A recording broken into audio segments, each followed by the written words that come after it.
Hi everyone, I'm Shauna and welcome to my channel. In today's video, I'm going to be sharing with you 30 things that I no longer buy to save money. Since the beginning of last year, I've really been on a financial journey to stop overspending and really save money. In 2021, I have a goal to save $10,000. I'm currently a student and have been since 2012. So I've taken stock at my finances over the last 8 or so years and things that I've actively done to save money. And so here is my list of 30 items. Number one are books. And I used to buy a lot of books, and not books for school because those are tools of my trade and things that I do actually need to buy to do my job. But I'm talking about books for fun, either leisure reads or reads that I've done to maybe hone a skill or in a self-development kind of way. Basically anything outside of school. And I used to think that it was really worth it because you're either supporting a hobby or, learning something new, and that it was really an act of self-care. When in reality, books are expensive and you never know if you're going to like the book before you actually buy it. And if you're an avid reader, all that money can really add up if you're reading a lot. The library is such a great tool. I live really close to mine, so I use mine quite often, and it's free. It's free.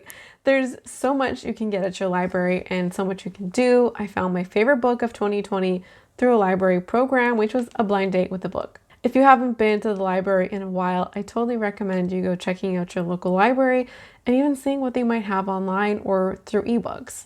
Number two is related to books, and it's magazines. I have gone through phases where I've dabbled in fashion magazines and even wellness magazines. I ordered a year-long subscription in 2019 to the magazine Real Simple. And most recently, I would say over the last 2 years, I was really into food magazines, specifically the magazine Forks Over Knives. It became a ritual of mine for every season to go to my grocery store and buy the magazine. It was like a little cookbook that I thought of as some way to refresh my I almost said makeup collection. See the kind of language that I feel like we use and how it trickles over to other parts of our life? Anyways, it became a habit and I thought of it like a refresh so I wouldn't get bored with what I was cooking and eating and to, kind of sustain the lifestyle that I had. However, in the last installment for fall 2020, I bought the book and was underwhelmed with it. And I realized that's kind of been the case. A lot of the pictures draw you in and they look really good and tasty, but I've been underwhelmed with a lot of recipes, finding a lot of them a little bland. I have been doing this for so long, I never looked at what was inside the magazine. It was just the habit and the ritual, and I just assumed that it was benefiting my life. When in reality, when I thought about the ratio of recipes I made, or even recipes that look good, to the total number of recipes that were in an average issue, that wasn't a lot. These are about $12 to $14 every quarter, and so if I bought even 1 or 2 full-size cookbooks a year, that's less items, and I can test my cookbooks out at the library, which I have been doing for a couple of years now. Cookbooks also aren't that expensive. You can get cookbooks anywhere from $15 to maybe $40. The recent Oshi Glows cookbook I had was $35. So 2 cookbooks a year is less than 4 magazines, and some things I've picked out and even tried myself before buying and not doing it blindly. Number 3 is hairspray. And this is a really specific product and one that I felt like I needed to own, which is why I've always owned one. I don't like hairspray. And it's taken me a long time to accept that because I felt like I needed to own it. I felt like if you had hair, you should have hairspray, and it's really the best way to hold a style, particularly a curl. Don't like the way it feels in my hair. I'm not willing to spend luxury price tags for really good formula, and I often forget. And then also in the last year and a half, I don't do anything with my hair anymore. It just air dry and go. I let the beauty space dictate what I what I purchased and telling me what was essential for my life when it really wasn't. I'm going to talk about number 4 and 5 together, and that's luxury skincare and luxury hair care. Point blank, this is just outside of my budget. I don't have a budget where I can spend $100 on a couple of serums and maybe even a $50 cleanser. It's just really outside of the budget, especially for both hair care and skincare. I used to think that I should buy the best that money can buy, and that if I had skin issues I wanted to resolve, I need to go for the powerhouse products first. I mean, I can't afford it. That's it. And I was recently talking to one of you in the comments, and you let me know your philosophy, which was start from the bottom, the least expensive kind of products, and work your way up if the product below it doesn't work. And then you can increase to the more expensive item if the other things along the way don't work. That's something I'd been doing myself in the last maybe year or so, but hadn't really put into words. And this subscriber really articulated it clearly, and something that I totally agree with. And I think it's especially the case with wash off products like cleansers and makeup removers, because those things wash off. So if they don't have the most stellar ingredient list, it's okay because it's coming off. And I also feel like the skincare space has a lot of fear mongering about skincare ingredients and basically espousing the idea that unless your skincare routine is 100% clean, fragrance free, no alcohols, no parabens, no witch hazel or anything of that nature, then your skin is going to suffer. Also, I have tried luxury hair care, and I don't really feel like, at least in my experience, that it's made more of a difference to my hair than buying something at a lower price point. And also, just because you're buying something luxury doesn't inherently mean that it does have better ingredients or that there aren't problems with that brand. You can have brands that use plastic or have excess or wasteful packaging. You can have brands that aren't cruelty-free and vegan. You can have brands that use child labor or unethical business practices in both high-end and lower-end skincare and hair care. Number 6, disposable razors. I bought my first one in 2017. It's about $40 and it came with 10 razor blades. This was the best, probably one of the best purchases I've ever made. It's much less wasteful. The cartridges or the razor blades themselves are really small and compact, and they cost a lot. I have not purchased a single razor blade in 3 years. The razor cartridges that come with disposable razors, or at least the razors that you change the head, they're big, they're bulky, they're wasteful, and they're expensive. I've saved at least $50, if not more, a year just switching to disposable razors. There is a little bit of a learning curve with learning how to use the product, but I just found that in that process, if I waited till I had like one left of my traditional razor and kind of switched back and forth for a while until I became comfortable, was just about enough time that I needed to make that switch. Number 7 are press-on nails. I did this a lot in high school and even in college, and I also went to the salon to get acrylics or nails extensions of some kind. And really, I felt the pressure of beauty YouTube, and I've talked about this before on the channel, to wear them because, I don't know, you're more feminine or pretty or attractive, whatever it is. I really felt the pressure and I caved. I even bought a whole nail kit a few years back, and really, I don't like them. I have been a student for years. I spend so much time on the computer and texting as well. It just gets in the way, and they're not really functional no matter how pretty they are. They're wasteful in my opinion. They're made of plastic and other materials that generally can't be recycled. I ultimately don't need them. I can live my life without them. It really saves me money because I don't need to buy anything. Number 8 are makeup remover wipes and micellar water. In college, all I used were makeup wipes, and that was it. They don't really save you money if you're buying one pack per month for, I don't know, between $5 and $10. You have to buy them every month for years. They are very wasteful. I feel like the beauty space on YouTube has really welcomed that idea and it's become quite popular. But micellar water was something I kind of switched to first after using makeup remover wipes, but I went through it so quickly and it's kind of expensive for what it is. It didn't save me money either. I went through that much faster than I do makeup oil or cleansing oil, something of that nature. They're just more expensive, and even though micellar water is a better move than makeup removers, I just use it too much. Really, I overused it. And that's the same thing with number 9, shower gel. I overuse shower gel when I have it. I haven't bought shower gel for myself in over a year, probably since 2019, for the reason that I overbuy. I got it in a stocking for Christmas and I don't like it. I prefer a bar soap, and bar soaps in my experience are cheaper and last longer. Number 10 are fragrance mists. I'm kind of thinking like Bath and Body Works. I used to own a lot of these mainly because they were cheaper to buy than perfumes, and perfumes really felt like they were out of my price range. But perfumes do last longer than fragrance mists, and I found that they really smell cheap. I would rather save my money to buy a bottle of fragrance that I really like than to buy a couple of fragrance mists.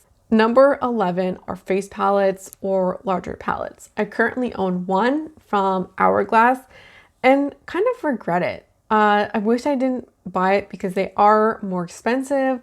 They often are bigger, bulkier, and they don't store the same with my makeup as other things. It's also sometimes difficult to count, or I forget that there are multiple products in there when I'm just, passing through my makeup collection. And even with my Hourglass palette, I've forgotten that there's a bronzer in there that I can use and haven't included it in my numbers because I forget about it. They seem like a good deal because they're utilitarian and maybe advertised as saving you money because you can have all of these things in one place. They just don't end up that way for me and kind of go underused and fall under the radar and end up really being a waste of money. Number 12 is toner. I used to use toner religiously and felt like I had to use it. It was one of those makeup steps skincare steps that I felt like I had to use when really I hadn't considered, is this making a difference in my skincare routine? Am I noticing any results? And the answer to all of that was really no. I haven't bought a toner in a few months, at least since the start of 2020, so about a year, I would say, and haven't really looked back. Number 13 is subscription boxes. I feel like a lot of us at one point or another in the beauty space have subscribed to some combination of Ipsy, BoxyCharm, FabFitFun, or Cosbox. I've been subscribed to all 4 of those at one point or another, largely through pressures of the beauty community. And I feel like Ipsy and BoxyCharm were really popular back like 2014 to 2016. Ultimately, it's not a good deal if you don't use all of the products in those boxes. You bring in so much more makeup than you can actually exit every month, and you don't get to pick what's in there. So you get things that you don't want, and it's wasteful. You don't need a curated box of 5 to 15 items every month from a company like FabFitFun or Cosbox anyways. Even if the product is ethical, is it really a smart or ethical purchase, or even a necessary one if you don't need the items in the first place? You can overconsume on ethical products just like you can on anything else. Buying things you don't need or even want is never a good deal in my opinion. Number 14 are laundry fragrances. I became really into them in 2018 and 19 to make my clothes smell good. Even though I use like a quarter of what was recommended, I still don't need them. I just got caught up in smelling nice and really, I didn't need them. Number 15 are home scents, wall plugins, and scented candles. Whatever kind of genre of things that make your home smell nice category that applies. I've overconsumed all of these items in the past, especially when I was in college. I would stock up on the wall scents from Bath and Body Works, and I had one kind of going in my room at all times. And let me tell you, a dorm room is really small and not the same as even putting one in your home or in your bedroom at home and then leaving your door open. They were so strong, and often with things like home scents and wall plugins, they're based on artificial fragrances, and companies don't have to release that data to the public. So it's unclear what's in them, and ultimately an unnecessary purchase. And I often forget to light them, but ultimately they're things that I can live without, or at the very least reduce my consumption of them, and I really have. Because the amount of money that you can spend on room fragrances, plugins, and candles might not sound like a lot when you're buying a $20 candle here or there, or a $100 order here or there, but it can really add up to hundreds of dollars a year. Number 16 are microwave meals. I bought these a lot a few years ago and kind of felt like they were a good combination of time saving and like somewhat healthiness, being somewhat healthy. They are a waste of money because you can make that item or something similar for a lot less. And while the numbers on them can be good, the health on them might not be. And really, the bottom line here is that I was never full when I ate just one of those meals, and often went looking for something else after. So I was paying for something that didn't fill me up for something that I could make for a similar price, or even a couple of dollars more to feel fully satiated. They're something I rarely buy now and are saving me money. Number 17 is designer water. And I'm thinking about things like different kinds of branded sparkly water, fizzy water, LaCroix, even branded water like Fiji water. I haven't drank Fiji water since high school, but I really like the bubbly water. It's just kind of overpriced in my opinion. And if you like a sparkling kind of fizzy drink, I used to think that the more expensive the item, the better quality or flavor that it was, maybe even the most nutritious, depending on the item. But I don't need a $5 bottle of San Pellegrino or Perrier. There are much less affordable options if that's something that you like. I love the PC brand, and as a whole, I don't buy this category anymore, and if I do, it's going to be from a brand like PC that's at the cheapest end of the spectrum. I'm going to talk about alcohol and going to the bar together. I did drink all of college. The drinking age in Ontario is 19, so I could legally drink in my second year of college. And what happened was every time I drank, it was always to get drunk. Always.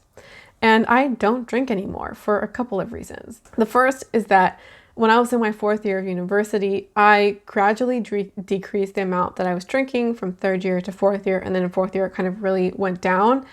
And the moment for me was when I went to our campus bar to eat dinner and have a drink with my friend. We both had a meal and got one drink. I promptly went home and threw up and was very dizzy off of one single drink. It became kind of clear to me that my tolerance was much lower than it used to be, and that even if I had a free Saturday night and wanted to go out to the bar or to the club, that I just couldn't come back the next day, wake up at 10 a.m. and do all the kinds of studying that I needed to do.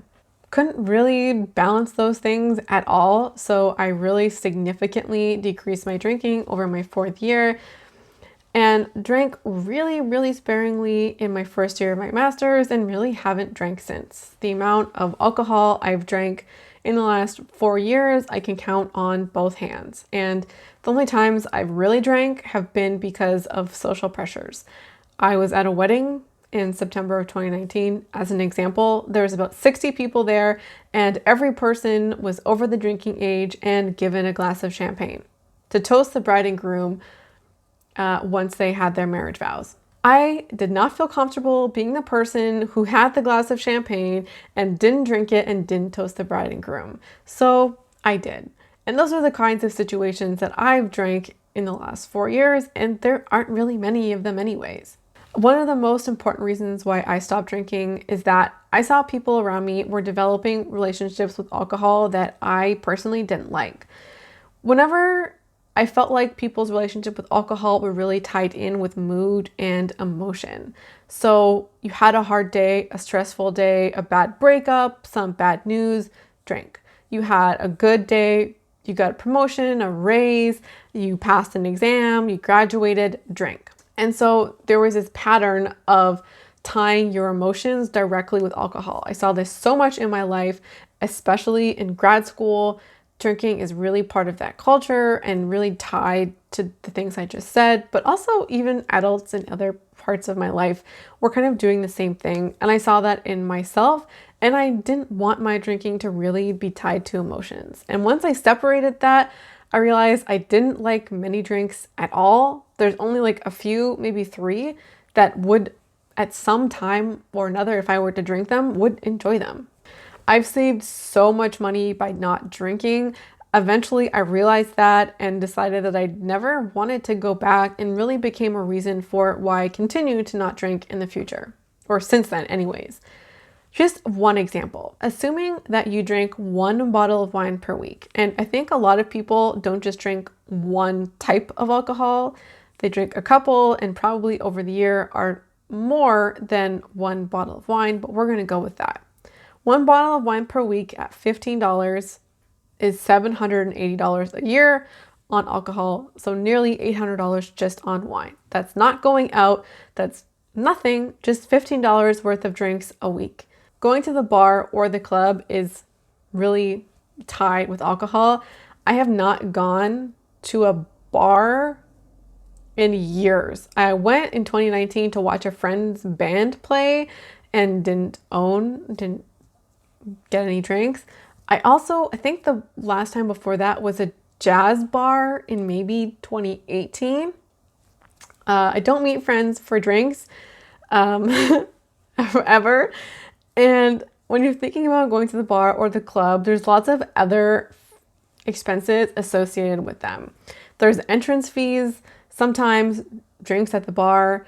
There's cabs or Ubers to get to the bar. There's also the alcohol itself if you're doing a pre-drink, which was the thing when I was in my early 20s. And then if going to the bar or the club is like a regular part of your routine, you have to have an entire kind of category of clothes to do that activity. I also don't make very good decisions when I'm drunk, especially when it comes with money. So drinking at the bar and having a credit card or even cash was never a smart decision, because I always spent more than I could afford. All of those things add up significantly. And the amount of money I've spent drinking has been incredible. And I feel like spending a lot of money on drinking is quite common in young people, or I think more common in young people.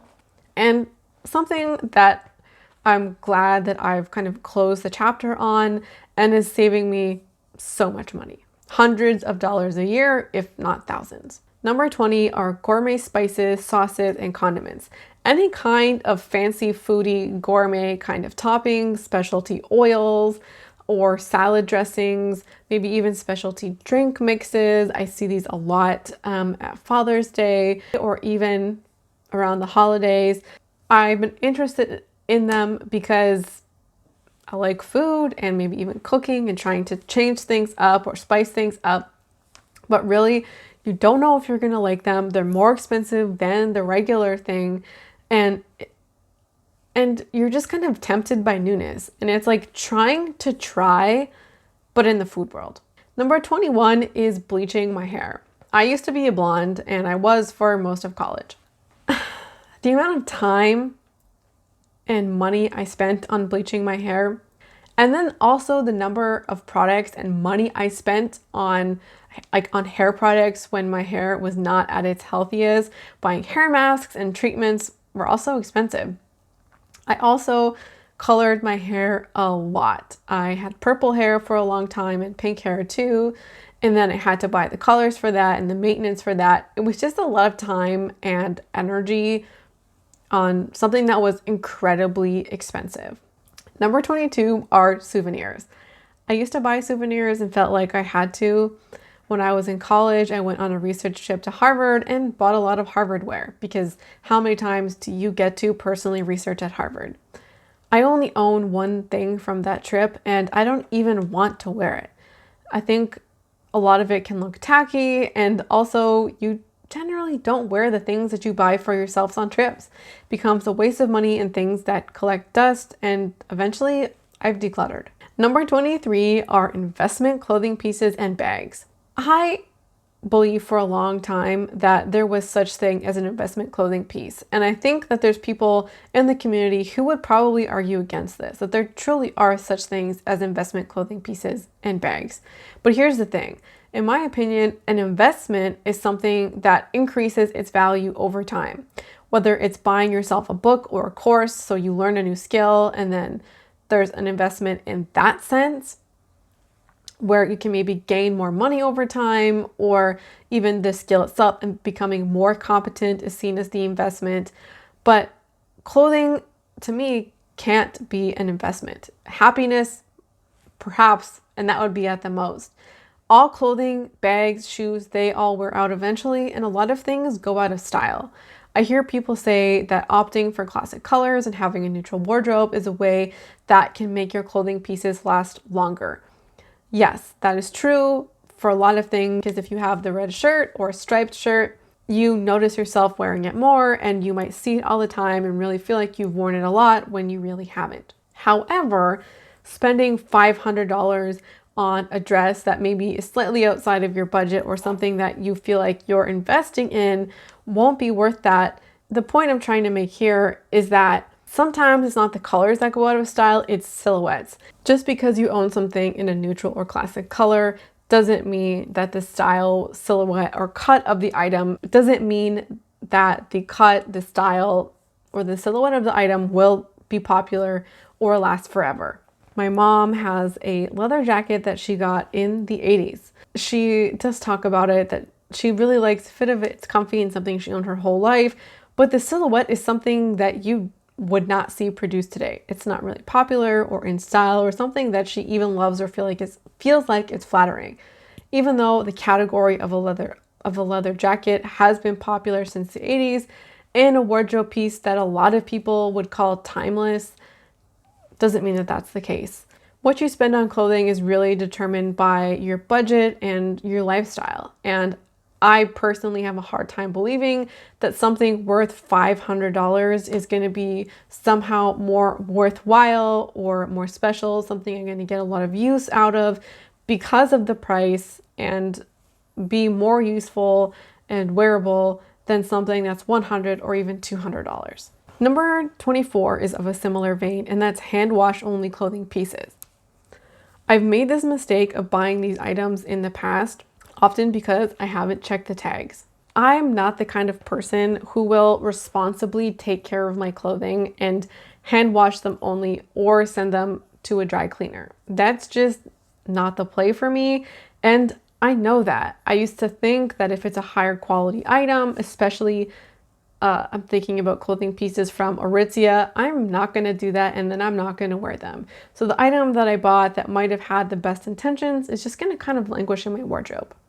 Number 25 are notebooks. I love stationery, but I bought a lot over the years that I just have notebooks hanging around in kind of every corner of my room. I often forget about how many that I have and then buy a new one. And I currently, I think, have maybe 8 different notebooks. Back in 2019, I received a notebook from a school board as a thank you for them for speaking at one of their events on a historical topic. I totally forgot about that notebook, purchased a new one, and then found it later in my collection. Sometimes, because we're not doing our due diligence of checking what we have or maybe storing like items together, we overbuy, and that's been my case with notebooks. Number 26 are movies. I don't go to movies very often, basically ever, even before COVID. They're extremely expensive to see them in the theater. You're talking like $20 a person, and there are just about no movies that are worth that. At the most, I go to a drive-in theater when they have half price night in the summer, and that's way more of an experience than going to the movie theater. I've saved a ton of money over the year, and it's just a choice that I make that's just not in the realm of possibilities anymore. Number 27 are lottery tickets.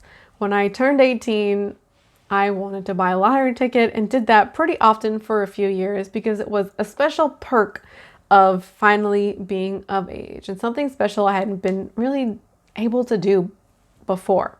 I think some people might disagree with it. A lot of people play lotteries with their companies or with their friends. And if you're trying to cut down on expenses, it's certainly one that I feel like I don't need to spend money on. Number 28 is grocery shopping without a list. And I find that I do myself a disservice if I have not made a list before shopping. Making a list ensures that you're going to stay in budget and you're only going to buy what you need and what you plan to. It's so easy to go to the store and find yourself picking up extra snacks, treats, and a lot of things that you never intended on buying in the first place. If you make a list, it also kind of means that you have to have a meal plan or at least some idea of what you're going to make throughout the week. Making that meal plan is also going to help cut down on food waste. So if you buy carrots, you can hopefully find multiple ways to use them without them going bad or throwing them out. Number 29 is anything over $100 without a review. And sometimes there are things that might be a little less, but just a new purchase or a new type of purchase. I never buy tech items or beauty products over that amount, and often for most parts of my life, try and find reviews for most things, even if they're under $25. Sometimes you think you'll like something and it'll be a good match, but also you might not be able to foresee some of the problems. There was a few Aritzia pieces that I was looking to buy secondhand and realized that the care for those were much more complicated than I expected, and I probably wouldn't be able to take care of them properly. It doesn't have to just be fashion or beauty, but there could be other lifestyle items or even things like furniture or housewares, paintings, a bicycle. There's so many things in our lives that we buy and use regularly, and especially if you're going to use that thing regularly, it's nice to know that the thing that you're buying comes with a high review. Some things are US only or have international shipping costs, and some things might not have a good return policy either. So you want to be as sure as you can to buy that thing without wasting money. Number 30 is shopping a sale without something already being in your cart first. And for me in the beauty space, this really feels like a Sephora sale or maybe a sale at my drugstore or even a sale from one of my favorite clothing brands. If you never intended to make that purchase in the first place, then anything you buy is really excess. You're looking to buy things for the sake of buying something or because you're buying something on sale and you can get it at a better price. This rhetoric is really common in the beauty community and something that I'm really glad is being addressed and talked about much more frequently. Buying something because it's on sale is never saving money, but spending more money than you intended to. And even if you have a budget and you stick to it, no matter how impulsively you decide to buy something, you can still put your money in a place that you maybe didn't want to, that can take away from other purchases in your life that are more meaningful or are just a better use of your money. So those are the 30 things that I no longer buy. Some of these things are more new and more recent and things I'm actively trying to accomplish and achieve. Others have been a habit for a few years. And I would love to hear the things that you don't buy, the things you stop buying to save money. And I don't think there's any shame in cutting down your expenses and realizing what you do and don't like, enjoy, or need in order to save yourself some money.